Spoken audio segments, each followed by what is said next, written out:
अध्याय 3, दूसरा तिमोथी अध्याय 3 उसका 1 से लेके 9 तक। त्याचं 1 ते 9 पर्यंत। सेकंड टिमोथी चैप्टर 3, दुसरा तिमोथी अध्याय 3 उसका 1 to लेके 9 तक। त्याचं 1 ते 9 पर्यंत। पर यह स्मरण रख कि अंतिम दिनों में कठिन समय आएंगे, क्योंकि मनुष्य स्वार्थी, लोभी, डींगमार, अभिमानी, निंदक, माता पिता की आज्ञा टालने वाले, अकृतज्ञ और अपवित्र, दया रहित, क्षमा रहित, दोष लगाने वाले, असंयमी, कठोर, भले के बैरी, विश्वासघाती, ढीठ, घमंडी, परमेश्वर की नहीं वरन सुख विलास के चाहने वाले, वे भक्ति का भेष तो करेंगे पर उसकी शक्ति को न मानेंगे। ऐसों से परे रहना। इन्हीं में से वे लोग हैं जो घरों में दबे पांव घुस आते हैं और उन दुर्बल स्त्रियों को वश में कर लेते हैं, जो पापों में दबी और हर प्रकार की अभिलाषाओं के वश में है, और सदा सीखती तो रहती है पर वह सत्य की पहचान तक कभी नहीं पहुँचती। जैसे यन्नेस और यम्ब्रेस ने मूसा का विरोध किया, वैसे ही ये भी सत्य का विरोध करते हैं। ये ऐसे मनुष्य हैं जिनकी बुद्धि भ्रष्ट हो गई है। वे विश्वास के विषय में निकम्मे हैं, पर वे इससे आगे नहीं बढ़ सकते, क्योंकि जैसे उनकी अज्ञानता सब मनुष्य पर प्रकट हो गई है, वैसी इनकी भी हो जाएगी। शेवटच्या काळी कठीण दिवस येतील हे समजून घे, कारण माणसे स्वार्थी, धनलोभी, बडाईखोर, गर्विष्ठ, निंदक, आईबापांना न मानणारी, उपकार न स्मरणारी, अपवित्र, ममताहीन, शांतद्वेषी, चहाडखोर, असंयमी, क्रूर, चांगल्याबद्दल प्रेम न बाळगणारे, विश्वासघातकी, गूढ, गर्वाने फुगलेली, देवावर प्रेम करण्याऐवजी सुखविलासाची आवड धरणारी, सुभक्तीचे केवळ बाह्य रूप दाखवून तिचे सामर्थ्य नाकारणारी अशी ती होती, त्यांच्यापासून दूर राहा। त्यांच्यापैकी असे काही लोक आहेत की जे घरात हळूच शिरून पापाने भारावलेल्या, नाना प्रकारच्या वासनांनी बहकलेल्या, सदा शिकत असूनही सत्याच्या ज्ञानाला कधी न पोहोचणाऱ्या अशा भोळ्या स्त्रियांना वश करतात। यान्नेस व याम्ब्रेस यांनी जसे मोशेला अडवले तसे हेही सत्याला अडवतात। हे लोक भ्रष्टबुद्धी बनलेले व विश्वासासंबंधाने पसंतीस न उतरलेले असे आहेत, तरी हे अधिक सरसावणार नाहीत, कारण जसे त्यांचे मूर्खपण उघड झाले तसे यांचेही सर्वांना उघड होईल। हम आपको पढ़ते हैं। आपण डोळे बंद करू। पवित्र पिता, हम आपको धन्यवाद देते, वचन की सेवा को आपके हाथों में देते। आपका वचन क्या ही सुंदर, क्या ही पवित्र, क्या ही शुद्ध है, इसलिए वचन हम ध्यान से सुनने के लिए और जो हम सुनते वही पालन करने के लिए सहायता करना, हमारा मन वचन की ओर लगा रहने के लिए सहायता करना। हम सभी को यीशु के लहू से कवर करके, आप हमारे ढाल, आप हमारा कवच, आप हमारे स्वामी, आप हमारे लड़ेरी हैं, हमारे साथ सदा रहने वाले आप हमारे पवित्र पिता, करुणा दया रखना। हम सबको आपके हाथों में देते और प्रभु सोई लेना। धन्यवाद देते, आगे का पूरा समय आपके हाथों में देते, रक्षा करना प्रभु यीशु के नाम से, आमीन। Praise the Lord. Praise the Lord. प्रियो, ये पत्री पौलुस ने लिखी है आणि प्रियांनो, हे जे पत्र आहे पौलाने लिहिलेलं आहे तिमोथी को लिखी है, आणि तिमोथेला मुझे दूसरी बार वापस ये पत्री लिखनी पड़ी, आणि पुन्हा त्याला एकदा हे पत्र लिहावं क्योंकि लागलं, अंतिम दिनों के विषय में उसे चेतावनी देनी थी। कारण अंतिम काळाविषयामध्ये त्याला चेतावणी हम द्यायची लोग होती। मसीह जीवन जीते जीते बहुत भुलक्कड़ हो जाते हैं, बहुत सारी बातों में भूल जाते हैं, आणि लोक ख्रिस्ती जीवन जगत असताना खूप विसरलोय बनतात, खूप साऱ्या गोष्टी विसरून इसलिए जातात, उन्हें स्मरण करने के लिए खास बोला है। आणि त्यांना आठवण करून देण्यासाठी खास उन्हें सांगण्यात आलेलं आहे। स्मरण दिलाने के लिए ये पत्री खास लिखी आणि है। त्यांना आठवण करून देण्यासाठी ही पत्री खास लिहिलेली आहे। स्मरण रख के अंतिम दिनों में क्या होगा, कठिन दिन आएंगे। आणि आठवणी ठेव की शेवटल्या काळी काही येईल, कठीण दिवस और येतील। यहाँ 18 टाइप के प्रकार बताए इंसान के, जो गलत, मतलब अंतिम दिनों में मनुष्य का स्वभाव एकदम क्रिटिकल, एकदम बुरा बताया गया है, आणि 18 प्रकार इकडे सांगण्यात आलेले आहेत की ह्याच्याद्वारे काय होईल, माणसं एकदम क्रूर आणि वाईट बनतील एकदम कठिन, आणि एकदम कठोर, कठोर, बुरे, वाईट। और हम अभी देखते भी हैं, आणि आता आपण पाहतो जैसे इस 18 स्वभावों को बताया गया है, बुरे स्वभावों को आणि 18 वाईट स्वभावाला सांगण्यात जो आलेलं यहाँ आहे, बताया गया है, जे जे सांगण्यात आले एकदम बुरी रीति से बताया गया है खूप वाईट रीतीने कि सांगण्यात मनुष्य ऐसे रहेंगे, की माणसं अशी होती, स्वार्थी, स्वार्थी, यानी सिर्फ सुख का देखेंगे, फक्त स्वतःच बघते, लोभी रहेंगे, धनलोभी बड़ी असते बड़ी हाके मारेंगे, डींगमार रहेंगे, आणि बडाईखोर असते, अभिमानी रहेंगे, गर्विष्ठ असते, निंदा करने वाले रहेंगे, निंदक असते, माँ बाप की आज्ञा टालने वाले, आई बापांना न मानणारे, अकृतज्ञ यानी किसी के भलाई के बदले में बुराई करने वाले, आणि उपकार न स्मरणारे, अपवित्र, अपवित्र, दया रहित, ममता, क्षमा नहीं करने वाले, आणि शांत द्वेष, दोष लगाने वाले, चहाडखोर, असंयमी, असह्य, कठोर, क्रूर, भले के बैरी, चांगल्याबद्दल प्रेम न बाळगणारे, विश्वासघाती, विश्वासघाती, ढीठ, गूढ, घमंडी, गर्वाने और फुगलेले, परमेश्वर के नहीं देवावर प्रेम करण्याऐवजी परंतु सुख विलास के सुख विलास के पीछे लगने वाले, चाहने वाले, आणि सुखविलासाची आवड धरणारे, ऐसे टाइप के लोगों के बारे में हम यहाँ देखते आणि हैं, अशा टाईपच्या लोकांबद्दल आपण इथे पाहत आहोत. जो क्या करते हैं, जे काय जो करतात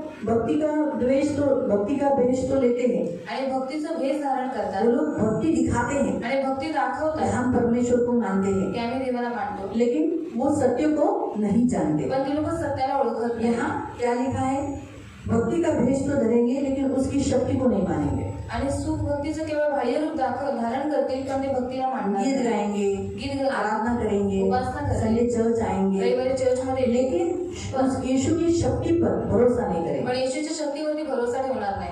वो लोग असंयमी रहेंगे. ती लोक असंयमी वो लोग असतात परमेश्वर की शक्ति का काम करने तक रुकेंगे नहीं. आणि देवाची शक्ती आणि देव काम करेपर्यंत ती लोक थांबणार वो नाही. लोग संसार का सहारा लेने वाले ती लोग. लोक जगाचा आसरा घेणार. यहाँ तो वो बोलेंगे यीशु बहुत अच्छा है, आणि इथे तो बोलतील येशू खूप चांगला आहे, लेकिन जादू टोना करने के पीछे जाएंगे. पण जागरूकता करण्याच्या मागे जाते. वैसा ऐसे टाइप में कलीसिया में आने वाले लोग रहेंगे. आणि अशा टाईपची लोक मंडळीमध्ये येणारे और असतात. आज हम ये जो देखते हैं, ये कलीसिया के भीतर के भाग का हम लोगों का स्वभाव और लोग कैसे रहेंगे ये हम देख रहे हैं. आणि आज आपण जे पाहत आहोत, जे मंडळीमध्ये येणारी लोक आहेत, त्यांच्या लोकांचा स्वभाव कसा आहे त्याच्यामध्ये पाहतो. संसार के लोग तो बिगड़े हुए आणि रहेंगे, जगातले लोक ते बिघडलेले लेकिन असतील, चर्च में आने वाले लोगों का स्वभाव ऐसा होगा, पण मंडळीमध्ये येणाऱ्या लोकांचा स्वभाव असा वो असेल भक्ति का रूप दिखाएंगे, आणि भक्तीचं रूप धारण करतील, भक्ति करेंगे, भक्ती करतील, लेकिन जो भक्ति जिसकी कर रहे हैं उसके विपरीत चलेंगे. पण ज्याची भक्ती ती करत आहे त्याच्या विपरीत चालते. इसीलिए ऐसे हम अंतिम दिनों में जीने वाले, कलीसिया में आने वाले लोगों को, खास करके आज हम स्त्रियों को परमेश्वर खास चेतावनी देता है. आणि अशा अंतिम काळामध्ये जगणाऱ्या ख्रिस्ती लोकांना आणि आज आपल्या सर्व स्त्रियांना देवाची चेतावणी कि देतात हम बहुत जागरूक रहना की चाहिए. आपण खूप जागरूक असलं पाहिजे. क्यों? का? क्योंकि यहाँ दिया है जो दुर्बल स्त्रियां है आणि इकडे दिलेलं आहे की ज्या निर्बल स्त्रिया आहेत उनके लिए घातक है ये अंतिम दिन. आणि त्यांच्यासाठी घातक आहे अंतिम काळ. जो दुर्बल है स्त्रियां, आणि ज्या स्त्रिया निर्बल आहेत उनके लिए क्या होगा, आणि त्यांच्यासाठी काय होईल, ऐसे लोग जो मोहित करने वाले, पाप में फंसे हुए, भक्ति का रूप तो धारण कर रहे लेकिन शक्ति को न मानने वाले लोग, ऐसे दुर्बल स्त्रियों को पापों में फंसाएंगे. आणि जे भक्तीचा भेष धारण करतात पण ते भक्तीला मानत नाहीत, अशी लोक काय करतील, निर्बल स्त्रियांना वशमध्ये करतील. वो दुर्बल स्त्रियों को अपने वश में कर लेंगे. आणि निर्बल स्त्रियांना स्वतःच्या वशमध्ये काय करतात. के लिए? कशासाठी? पाप के लिए, पापासाठी, यीशु से दूर करने के लिए, येशूपासून लांब नाश करने करण्यासाठी, के लिए. त्यांचा नाश करण्यासाठी. यहाँ पर खास दिया गया है दुर्बल स्त्रियां जो पाप वश में कर लेते हैं, और वो स्त्री कैसी है, पापों में दबी है, आणि निर्बल स्त्रियांना ते वशमध्ये करतात आणि स्त्री ती कशी आहे, पापामध्ये फसली और आहे हर प्रकार की अभिलाषा के वश में है. आणि प्रत्येक प्रकारच्या अभिलाषांच्या वशमध्ये आहे. हर प्रकार की अभिलाषा, प्रत्येक प्रकारच्या वास. यानी यीशु में है वो, आणि येशू आहेत त्या, सत्य को जानती है सत्याला पण जाणलं लेकिन सत्य पहचानती पण नहीं. सत्याला ओळखत नाही. यीशु सच है, येशू खरा आहे, स्वर्ग जाने का रास्ता है, स्वर्गात जाण्याचा मार्ग तो ये बात वो जानती है, आणि ही गोष्ट त्यांना माहित आहे, लेकिन वो करती नहीं. पण ते लोक करत नाही. उन स्त्रियों को पाप करना अच्छा लगता है, आणि त्या स्त्रियांना पाप करणं आवडतं उन स्त्रियों को पाप में जीना अच्छा लगता आणि है. त्या स्त्रियांना पापात जगायला आवडतं उनके अंदर से जो आने वाली अभिलाषा है, आणि त्यांच्या आतमधून येणारी जी अभिलाषा आहे हर प्रकार की अभिलाषाओं को तृप्त करने की उनके अंदर इच्छा रही. आणि प्रत्येक प्रकारच्या अभिलाषा तृप्त करण्याची त्यांच्यामध्ये इच्छा असते. ये चर्च के स्त्रियों के बारे में बताया. आणि मंडळीच्या स्त्रियांबद्दल मी सांगतो. आप कौन सी स्त्रियां हो? तुम्ही कोणत्या स्त्री आहात? चर्च की. मंडळीच्या. चर्च की स्त्रियां होने के कारण अगर आप दुर्बल हो आणि मंडळीच्या स्त्री असून सुद्धा तुम्ही दुर्बल आहात तो बहुत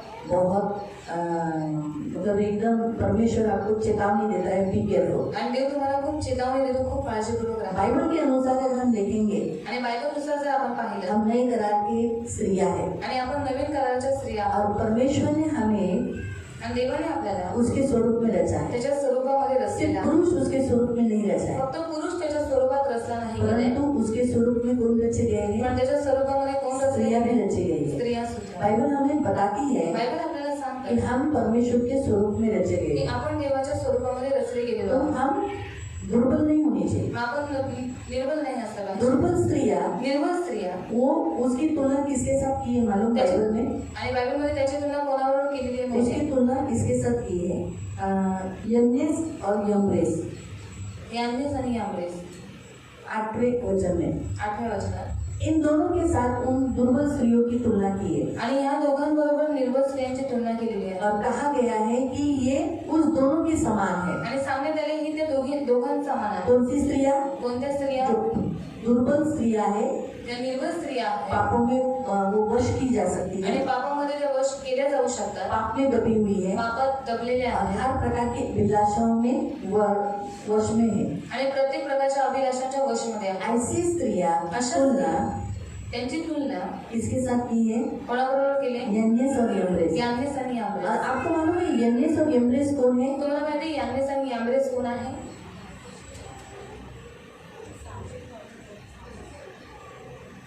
पढ़ेंगे, अब निकालेंगे। निर्गमन अध्याय 7 निर्गमन अध्याय 7 उसका 11। त्याचा 11 निर्गमन निर्गमन अध्याय 7 अध्याय 7 उसका 11। त्याचा 11 मग फारोनेही जाणे व मांत्रिक बोलावले मिस्राच्या त्या जादूगारांनी सुद्धा आपल्या मंत्रतंत्राच्या योगी तसाच प्रकार केला मग मोशे व अहरोन यांनी फारोजवळ जाऊन परमेश्वराच्या आज्ञेप्रमाणे केले अहरोनाने आपली काठी फारो व त्याचे सेवक यांच्यापुढे टाकले तेव्हा त्याचा साप झाला त्यांनी आपल्या काठ्या खाली टाकताच त्यांचे साप झाले पण अहरोनाच्या काठीने त्यांच्या काठ्या गिळून टाकल्या तथापि फारोचे मन कठीण झाले आणि परमेश्वराने म्हटले होते त्याप्रमाणे तो मोशे व अहरोन यांचे म्हणणे ऐकले नाही तो यन्नेस और यम्ब्रेस कौन है? वो जादूगर लोग हैं जिन्होंने मूसा का विरोध किया। आणि यान्नेस आणि याम्ब्रेस ती अशी जादू करणारी लोक आहेत ज्यांनी मोशेचा विरोध केला परमेश्वर का जो चमत्कार परमेश्वर कर रहा है, जो परमेश्वर काम कर रहा है, उसका विरोध किया। आणि जे देव काम करत आहे त्या गोष्टीचा त्याने विरोध केला ऐसे ये लोग हैं। आणि अशी ही लोक आहेत फिरौन ने उनको बुलाया। आणि फारोन त्यांना बोलवलं वापस 7 का 11। मग फारोनही जाणते व मांत्रिक बोलावले हाँ, फारो ने क्या किया? फिरौन ने उन जादू टोना करने वाले लोगों को बुलाया। मिस्रच्या त्या जादूगारांनी सुद्धा आपल्या मंत्रतंत्राच्या योग्य तसा उन्होंने भी प्रकार केला तंत्र मंत्र के द्वारा जो मोसेस ने किया उसका विरोध करके सेम वही करना किया। वो तो प्रभु की स्तुति हो कि परमेश्वर ने उनके तंत्र मंत्र को नाश किया, गिर लिया, निगल लिया। आणि तिथे देवाची स्तुती असतो देवाने त्यांच्या तंत्रमंत्राचा नाश केला आणि त्यांना गिळून टाकला दुर्बल स्त्रियां निर्बल स्त्रिया पापों में दबी हुई पापात दबलेली और अभी हर प्रकार की अभिलाषाओं में वश में है, आणि प्रत्येक प्रकारच्या अभिलाषांच्या वशमध्ये वो आहे आगे जाके विरोध भी कर सकती है आणि पुढे जाऊन ते विरोध करू शकतात परमेश्वर के वचन का। आणि देवाच्या वचनाचा अभी हम देखते हैं यन्नेस और यम्ब्रेस ने मोसेस का विरोध किया। आणि यन्नेस आणि याम्ब्रेस यांनी मोशेचा विरोध केला वैसे ही आगे जाके कलीसिया में आने वाली स्त्रियां ही जो पापों में दबी हुई है और हर प्रकार की अभिलाषाओं में है, जो दुर्बल है, वो क्या कर सकती है? आगे जाके मोसेस का यानी प्रभु के दासों का विरोध कर सकते। नहीं जमेगा हमको, ये कठिन है, हम नहीं करेंगे, हमारी मर्जी, हम मूर्ति पूजा में करेंगे, हम अपनी मर्जी से जाएंगे, हम धागा भिगा लगाएंगे, हम पैर में धागे लगाएंगे, हम हाथ में धागे लगाएंगे। तो कौन होता है बोलने वाला? है ना? जैसे कि हम बाइबल के अनुसार हम देखते हैं कि हमें मंत्र मारा हुआ हो या सादा धागा हो, हाथों पैरों में डालना ही नहीं है। आणि मंत्र मारलेला धागा दोरा असो किंवा असाही साधारण धागा असो तर आपल्या हातापायामध्ये आपल्याला घालायचा अगर नाही. आज मैं आपको बोलती हूँ मत पहनो तो आप निकाल दोगे, आणि आज मी तुम्हाला सांगते घालू नका तर तुम्ही ते काढून टाका निकालोगे ना। काढाल ना. लेकिन आगे आने वाली स्त्रियां ऐसी होगी, पण पुढे येणाऱ्या स्त्रिया अशा असते वो बोलेगी, यहाँ खड़े हुए पास्टर को बोलेगी, आणि इथे उभे असणाऱ्या पास्टरला म्हणते शायद मैं नहीं रहूंगी, शायद मी नसेल क्योंकि मेरे सामने ऐसा बोलेगी तो मैं तो बोलूंगी निकल। आणि माझ्यासमोर असं बोललं तर मी म्हणेन निघून जा. लेकिन आने वाली कलीसिया में ऐसे हो जाएंगे, ऐसी स्त्रियां आ जाएगी आणि पुढे येणाऱ्या काळामध्ये अशा स्त्रिया येतील जो बोलेगी हमको पहनने का हमको नजर लगता है, आणि जे म्हणतात की आम्हाला घालायचं आम्हाला ये नसेल देखो कितने खूबसूरत है, आणि पाय बघा किती सुंदर आहे तो काला दामा डालना चाहिए। आणि काळा धागा घालायला पाहिजे. पास्टर आपको क्या समझता है? आणि पास्टर तुम्हाला काय समजतं आपको कुछ नहीं समझता है। तुम्हाला काही समजत